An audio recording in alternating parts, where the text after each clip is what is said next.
Assalamualaikum warahmatullahi wabarakatuh. Kami dari kelompok 10, sebelum membahas tentang materi, saya sebagai perwakilan kelompok akan memperkenalkan diri dan memperkenalkan teman-teman yang lain. Perkenalkan, nama saya Rizka Wahyu Pratiwi dengan NIM 181420106. Yang kedua ada Nur Adi Saputra dengan NIM 181420107. Yang ketiga ada Muhammad Lutfi Al-Ghifari 181420111. Selanjutnya akan dijelaskan tentang sumber pembiayaan perusahaan multinasional. Selamat menyaksikan dan menyimak video pembelajaran ini. Skema sumber pembiayaan perusahaan multinasional. Sumber pembiayaan perusahaan multinasional dibagi menjadi dua. Yang pertama ada jangka pendek dan jangka panjang. Jangka pendek memiliki dua sumber. Yang pertama ada sumber internal dan sumber eksternal. Sedangkan jangka panjang memiliki sumber ekuitas dan hutang. Baik, di sini saya akan menjelaskan sumber pembiayaan perusahaan multinasional jangka pendek. Di dalam sumber pembiayaan perusahaan multinasional jangka pendek, pendanaan perusahaan yang didapat dari sumber dana jangka pendek umumnya digunakan untuk modal kerja perusahaan. Dana yang diperoleh dengan skema ini harus dibayar atau dikembalikan dalam rentang waktu setahun buku akuntansi atau kurang, tidak boleh lebih dari satu periode akuntansi. Selanjutnya yaitu sumber pembiayaan jangka pendek. Di dalam sumber pembiayaan jangka pendek terdapat dua sumber, yaitu sumber eksternal dan sumber internal. Di dalam sumber eksternal terdapat tiga metode dalam mendapatkan sumber pembiayaan jangka pendek.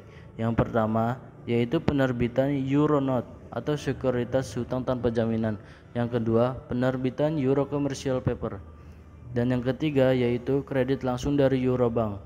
Dan di dalam sumber internal, pembiayaan internal dapat diartikan sebagai dana yang diperoleh dari kelebihan arus kas anak-anak perusahaan yang digunakan untuk melakukan pembiayaan terhadap MNC.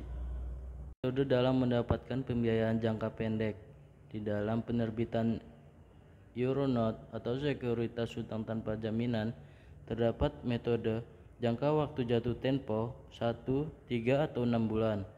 Selanjutnya, bank-bank komersial mengunderwrite penerbitan not perusahaan multinasional dengan membeli sebagian not sebagian-bagian dari portofolio investasi mereka. Dan suku bunga Wesel ini biasanya berdasarkan LIBOR atau suku bunga yang dibebankan Eurobank atas pinjaman antar bank. Contohnya yaitu Wesel bayar euro. Dan selanjutnya penerbitan Euro Commercial Paper. Terdapat metode jangka waktu jatuh tempo bisa dirancang sesuai dengan preferensi para investor.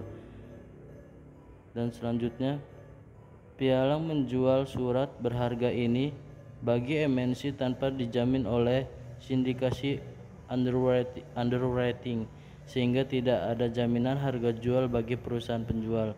Contohnya yaitu surat berharga euro. Dan selanjutnya kredit langsung dari Eurobank. Terdapat metode pinjaman langsung dari Eurobank yang umumnya digunakan untuk mempertahankan hubungan dengan Eurobank, merupakan sumber dana jangka pendek lainnya bagi MNC. Jika sumber dana jangka pendek lain tidak tersedia, MNC sangat mengandalkan pinjaman langsung dari Eurobank. Sumber pembiayaan perusahaan multinasional jangka panjang. Manajer keuangan memilih menggunakan pendanaan jangka panjang pada umumnya karena perusahaan akan melakukan ekspansi usaha yang masif dalam skala perusahaan tersebut. Selain itu, manajer keuangan harus menyadari sumber-sumber dana jangka panjang sehingga sumber pembiayaan perusahaan asing multinasional jangka panjang terbagi menjadi dua, yaitu sumber ekuitas dan sumber utang. Terdapat beberapa hal penting dalam sumber ekuitas, yaitu MNC dapat mempertimbangkan penawaran saham domestik di negara asal dalam mata uang lokal.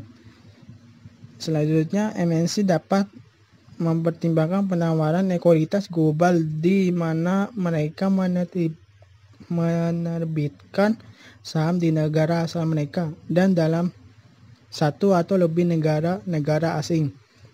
Selanjutnya itu MNC mungkin menawarkan penempatan saham pribadi untuk lembaga keuangan di negara asal mereka.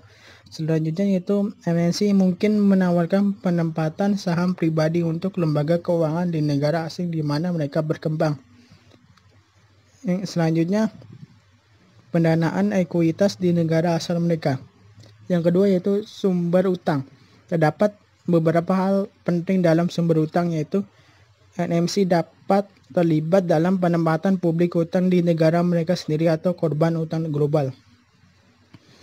Selanjutnya MNC dapat terlibat dalam private placement utang di negara mereka sendiri atau negara asing di mana mereka alasan perusahaan multinasional memilih sumber dana luar negeri, yaitu untuk mengimbangi piutang valuta asing dan untuk mengurangi kriteria yang harus dipertimbangkan pada saat memilih sumber dana internasional. Terdapat 3 kriteria yang harus dipertimbangkan. Yang pertama, ada paritas suku bunga. Pembiayaan dipengaruhi oleh persentase selisih antara kurs spot atau pada saat valuta asing dikonversikan ke dalam valuta asal dengan kurs forward yang tertera pada kontrak forward. Yang kedua, ada kurs forward sebagai kurs peramal. Jika kurs merupakan peramal kurs spot masa depan, maka biaya pembiayaan memakai valuta asing akan sama dengan biaya pembiayaan memakai valuta domestik, yaitu suku bunga domestik. Yang ketiga, ramalan nilai tukar. Sebuah perusahaan mungkin menggunakan pergerakan nilai tukar terakhir sebagai peramal pergerakan valuta di masa depan dalam upaya menentukan apakah mereka sebaiknya meminjam valuta atau tidak. Jadi, ramalan nilai tukar itu mempertimbangkan apa yang harus dilakukan untuk masa depan. Menentukan suku bunga pembiayaan efektif dalam sumber pembiayaan perusahaan multinasional. Dalam menentukan suku bunga pembiayaan efektif dalam sumber pembiayaan perusahaan multinasional, terdapat 3 hal yang perlu diperhatikan. Yang pertama, jika nilai suku bunga pembiayaan efektif atau RF-nya bernilai negatif, maka jumlah dolar yang dikeluarkan untuk melunasi hutang akan lebih rendah daripada jumlah dolar yang dipinjam. Artinya, jumlah dolar yang dikeluarkan tidak akan cukup untuk melunasi dolar yang dipinjam. Yang kedua, ada depresiasi. Depresiasi merupakan suatu keadaan yang akan membuat suku bunga pembiayaan efektif menjadi lebih rendah dari suku bunga kredit resmi.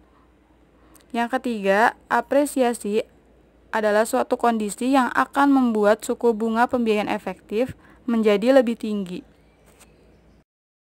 Untuk menentukan suku bunga pembiayaan efektif dalam sumber pembiayaan perusahaan multinasional, terdapat 2 rumus. Berikut rumusnya.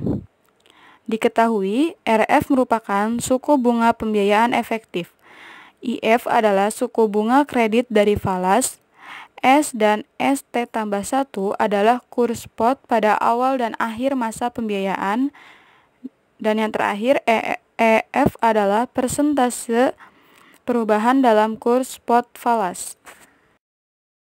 Berikut adalah contoh kasus soal untuk menentukan suku bunga pembiayaan efektif. Berikut adalah penyelesaian contoh kasus.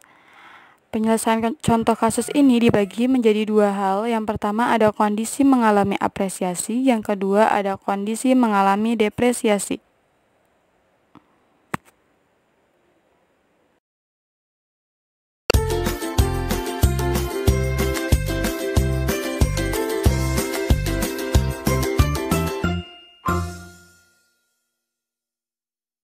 Sekian video pembelajaran dari kami.